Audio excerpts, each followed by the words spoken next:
Well, hello again. Welcome to another edition of CropLife Retail Week. Paul Schrimpf here with Eric Sfiligoj. How you doing, sir? I'm good, sir. How are you?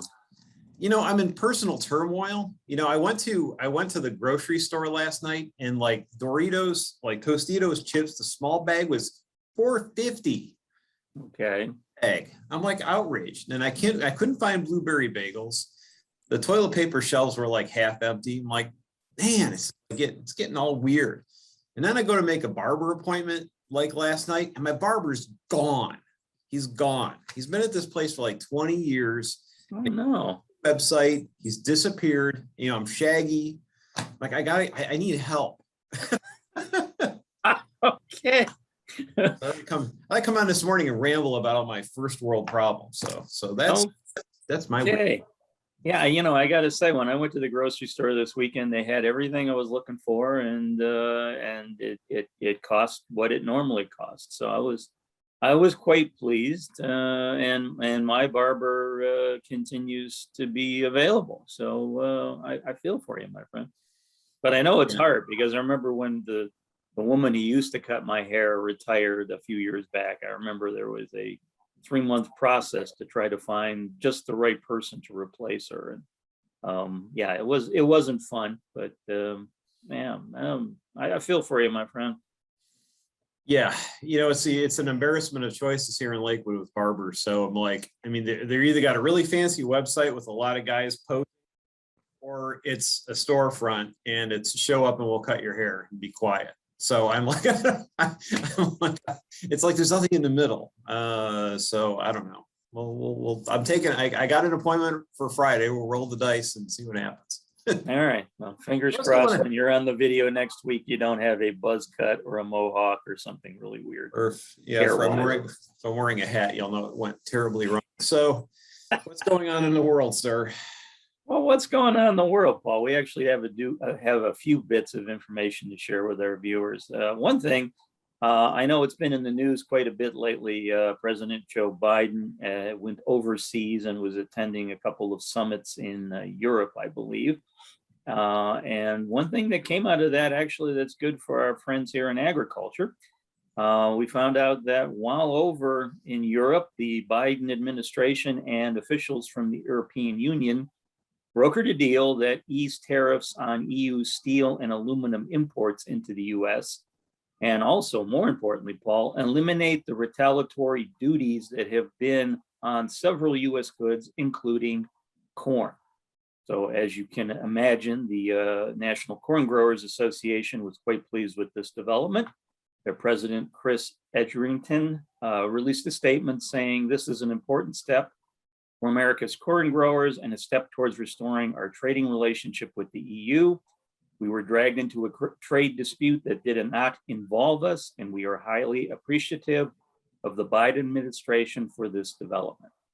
So again, Paul, that's a good thing for our folks, because apparently some of those tariffs on U.S. corn are not going to go away, and in addition, aluminum and steel prices might come down a little bit without a trade dispute in the offing with the EU folks. So again, good news all around for everyone here in the States.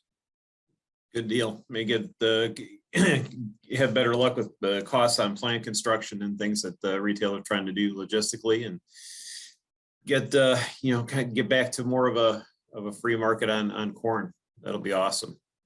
Yes. So one other thing I have to share with our viewers, of course, I always say, Paul, when you get stuck when you're writing a story in journalism, that sometimes it helps if you kind of throw the story on its head and kind of write backward, or in sort of an anti normal fashion. So this story would kind of apply in that regard.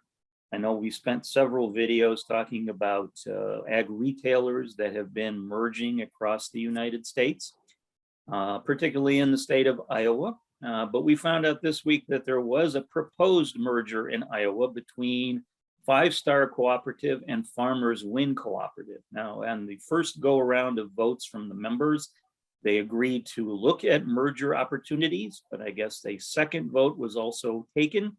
And in that case, the vote wasn't as positive. So at this point, Five Star Cooperative and Farmers Win are no longer planning to merge. They are going to remain separate cooperatives in the state of Iowa. So again, an anti-merger actually has taken place in the market.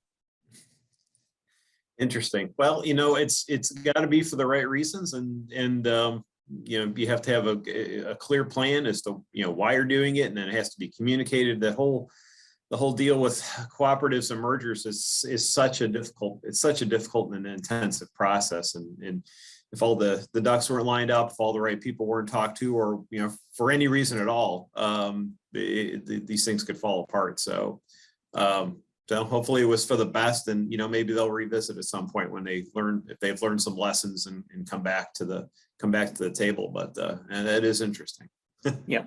Like I said, I had to report that because normally we talk about mergers, and this was one that is not going to be going for it. Yeah, I just had one tidbit. I'd been talking to some folks over at CHS, and they had alluded to me a couple of weeks ago that maybe some announcements coming related to carbon, because I'm trying to put together some folks to talk about from the retail side, to talk about sustainability and carbon programs and opportunities in retail, which is a little difficult conversation to have with everything that's going on with inputs. I think it's all anyone wants to talk about is the supply chain channel that the supply chain difficulties that we can't possibly do anything about except try to manage and suffer through it. But that is something we're talking to them about. And anyway, the CHS folks alluded to something coming. So found out the Bayer and CHS have collaborated on a carbon program, access to carbon programs to farmers. So more details are out in the internet, but certainly that's interesting. CHS kind of joining the fray, working up with a partnership with Bayer to try to bring carbon program access to farmers. Everyone's really trying to figure out what to do with all this. It's very difficult. It's been very difficult to kind of weigh up and manage, how you should respond to these programs. And certainly one way to do that is to find partners to work with, to provide some options and some ways to get into this as low a risk as possible, or at least as clear indication of where things are heading as possible. So that's yet another option out there, is a CHS and Bayer collaboration. So we'll see how that goes the end of the year and into the 22 season. Yeah, actually, it's interesting because I know when I did one of my stories on the carbon credit effort, when it was first starting out, I know CHS was one of the ag retail organizations that I ended up talking to for that piece. And I know that they were looking very, very hard and closely at the carbon market. And it's good to know that they're continuing to go full steam ahead in this effort. So. Absolutely. So that's it for this edition, Roger. Yeah, no. You don't get off that easy, Paul. Okay, get the hand down. It's time for your favorite segment, Fun with Numbers. Okay, now so Paul, this is something that we talked about last week. So I'm going to allude to it now. And when I throw this out for you, I'm going to hit you with 4 different numbers. I'm going to sound like a little bit of a quarterback. I'm going to be very, very tempted to say the word hike after I mention these 4 numbers. Last week I couldn't. I can't. Okay, but for breakfast, for God's sake. I will give you another clue. But the numbers are 74, 79, 45, and 87. And like I said, now it would be perfectly natural for me to say hike and get the ball and throw it downfield to the open wide receiver in the corner. But your clue is this has to do, of course, with the harvest season.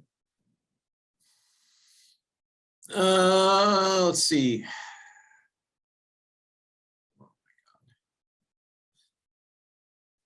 These numbers are all percentages. Percentages, yeah, I figured. I imagine it has to do with the 4 major row crops. Absolutely correct. You get the bell this week, Paul. That is correct. It's the crop harvest update for the first week of November. And those numbers represent the percentages of the 4 major row crops and what is actually now in the bins and out of the field. For corn, 74% is in. Soybeans, 79%. Cotton, 45%. A little behind the curve, I may add. And wheat, 87%, a little ahead of the curve. So very, very good, Paul. You get the ding, ding, ding this week. Nice job. Phew, wow. It's been a long time coming. I'm not very good. But you did just fine on that one. So Good deal. So are we done? Are we done now? we are not. We are now done until next week. And by the way, I must compliment you on wearing a black shirt 1 week after Halloween. At least you did get the memo a little late. Thanks for the non-compliment compliment. I appreciate that. Backhanded compliment, I believe my Yes. mother used to further that. Or down in the South, they call it a complisalt. Hadn't heard that one. Okay. Anyway, it's for my friends down in Memphis. Anyway, that's it for this edition of CropLife Retail Week. Thanks for joining us. We'll see you next week. If you have questions or comments about today's episode of Retail Week, contact us by email or Twitter, or type your message in the comment section below. Your feedback is important to us. We'll try our best to address your thoughts in next week's episode. And be sure to subscribe to our YouTube channel.